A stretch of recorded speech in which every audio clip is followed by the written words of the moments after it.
Welcome back to the channel, guys. Today I want to talk to you about Jay's first 405 squat.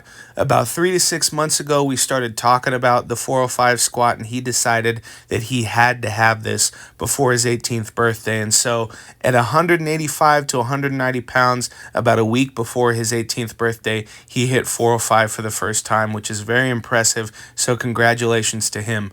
Today, I want to share with you guys 2 or 3 lessons that I think are really important that allowed him to squat 405 in a sustainable manner and what eventually will help take him to a 500-pound squat. The first lesson, and probably the most important one, is lifting submaximally, not trying to go to failure all the time, not trying to hit a new PR every week or every 3 weeks. A lot of people love guys like Mike Mentzer, Dorian Yates.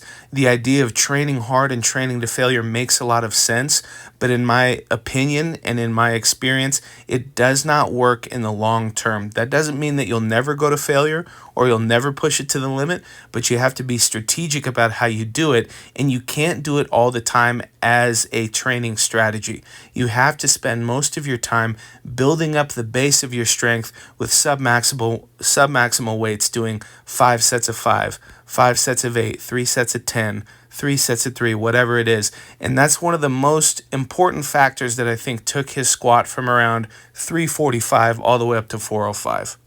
Lifting multiple reps and multiple sets at these submaximal intensities will increase the base level of your strength, which will ultimately increase your potential peak strength.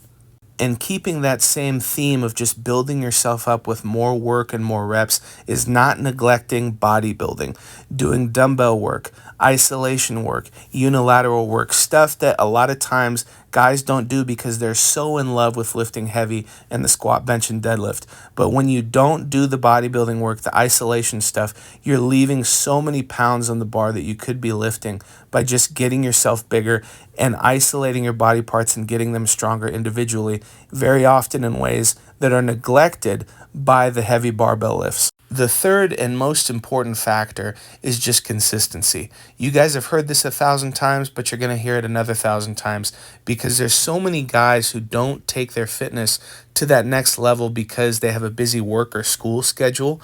They get frustrated that they can't train 4 to 5 days a week like they want, and so they end up waiting weeks or even months so that they can have a more ideal training schedule. This is a catastrophic mistake, not only because you're not developing any fitness in the meantime, you're losing progress. I think a lot of people would be surprised at how many of the athletes I work with that only train 2 or 3 days a week, but they experience really, really great results because they do that consistently for months and years, and they take themselves to elite levels of fitness that they didn't think were possible. I hope these training points were helpful for you guys. Please like, subscribe, comment down below what you'd like to hear more about, and I will see you in the next video.